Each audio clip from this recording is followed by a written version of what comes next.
mailbox of Benjamin Arthur. Leave me a message and I'll call you back. You know how it works. Go for it. At the tone, please record your message. When you've finished recording, you may hang up or press 1 for more options. Ben, I just don't think you're working hard enough. I'm talking to Dina today, if we're lucky, because I'm making another one of my t-shirts. And I'm trying to figure out how to get it printed so that it's as high a quality as possible. I think I want to go with a 2-color silk screen with a 3-color design. The shirt's going to be black. I'm going to use white and red for the other 2 plates. And so we have this, which is a inkjet version of a half-tone image. But I want to do this, which is a classic silk screen image with flat colors. And I worked very hard to get these shapes to do what I wanted them to do. And I'm actually kind of proud of like the timing in these little shapes, which is almost impossible to see unless you really blow it up. I wonder how much is going to get lost in the process of it. We're going to find out. Yeah. But it's going to be a more durable product. Is this the first time you did silkscreen? No, it's not the first time I did silkscreen. It's the first time I ever did silkscreen where I cared about having flat colors. Right. So that's something. And that's another kind of graphic art that I've enjoyed, but I've never really participated in. So, Dina. Now, this is something that you made, John. Yeah. Which I'm kind of impressed with. Thank you. And I didn't change the design at all. I just sort of like finessed the lighting. And this is going to be the icon that we have in our vlogs or our podcast. podcast. It's for our podcast. It's for our podcast. I don't know what I'm doing, but I'm trying to do the best job at it. So this is the podcast icon that we'll all be able to dip into whenever we all want. Yep. You all come back now. We release one of those. We release one of those on Thursday every week. Okay, Thursday every week? Yep. All right, that's a promise.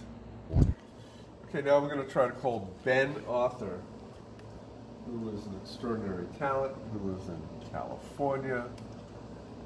It's 11 o'clock there. I'm working on the animation with him. Let's see if he picks up. I guess I should put this on speakerphone. You've reached the mailbox of Benjamin Arthur. Leave me a message and I'll call you back. You know how it works. Go for it. At the tone, please record your message. When you've finished recording, you may hang up or press 1 for more options. Ben, I just don't think you're working hard enough. All right, so where are we? What are we doing? We are picking up from where we left off. So what's happening is we're making the equals MC cubed animation, and there's a sequence where it goes from the atomic age to the land of milk and honey. Excuse me. The atomic age started out like this. A big atom looming over a meadow. And as the electrons are rotating around the ellipse of the atom, or as the electrons are going on their orbital elliptical path, they start to turn into a crystal ball that is being observed by Albert Einstein. Either he's observing it or he's creating the future and he's explaining it while he's looking in this crystal ball. So Ben, the animator I'm working with, said, give me more crystal ball, more cowbell. So what happened was... You gave more cowbell. Yeah, I made this beautiful crystal ball. My version of a beautiful crystal ball. And he told me that what was going to happen was, instead of the electron becoming the crystal ball with an image in it, before it leaves the meadow part of the sequence, it's going to become a crystal ball in its own right, and then turn into a crystal ball on a stand. So go from here to here to here. So it's going to turn into a crystal ball on a stand that has the final image appearing in it. So it's not going to happen as fast as I thought it was. He's going to make it a longer transition. And the interesting thing about this particular crystal ball is the bottom of it is from a Fabergé egg. And I don't know how many people know the history of the Fabergé eggs, but they were made for the czars. There's only about 57 of them that have been left behind that period of Russian kingship. And they're absolutely gorgeous.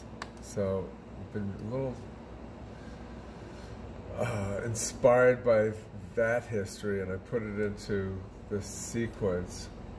So what happened was, I had this crystal ball.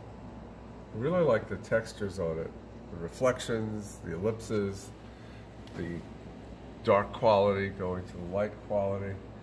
And one thing leads to another. The last scene is this. It's an udder that's in the sky above a grove in the Middle East. It's a fruit grove, and the udder is spraying milk while bees are pollinating the grove. So Einstein's predicting, in this part of the animation, he's creating the land of milk and honey as promised in the Bible in the Middle East. Let's go back to this part over here. Hold on a second. We'll do the whole sequence. Atom turning into a crystal ball. Einstein's looking at it with his hands. And here we have the land of milk and honey. But this isn't the one I want to show. I want to show this one. This is the new and improved one, which is beautiful crystal balls that are electrons that are plopping out of the sky onto the table. Here you have the crystal ball with the Fabergé base. Einstein's coming in and looking at it. And you can see that this part isn't really rendered as richly as it's going to be in the final. But here I put it in.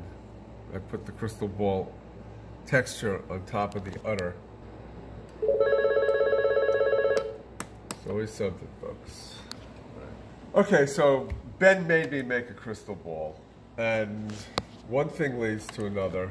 In the final sequence of this in the final frame of this particular sequence, I have an udder hanging in the sky, blasting milk out onto a fruit grove in the Middle East.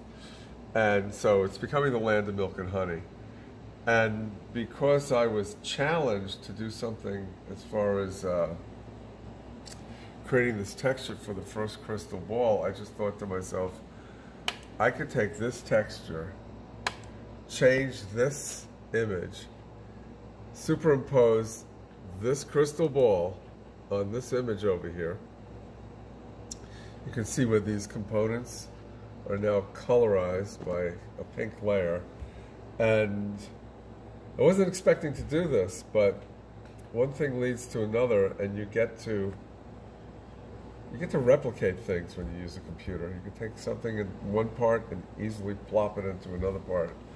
And so this sequence is going to be twice as lush because of this one little criticism the animator made about the crystal ball looking better, needing to look better. So I'm very happy with this, and if I'm lucky, I'll get to see the finished product of this particular, the finished product, meaning this sequence could be done in a couple of days. And the next mountain to climb on the sequence is how the hands are going to be rendered. Anyway, that's to be seen. And this is quite a turn of events. From this all the way to this. It's going to be so much fun. It's going to be narrated by Richard Hake. He's the newscaster from WNYC. And let's see what happens. Hopefully soon, maybe the next vlog will have the finished section. Bada bing, bada boom.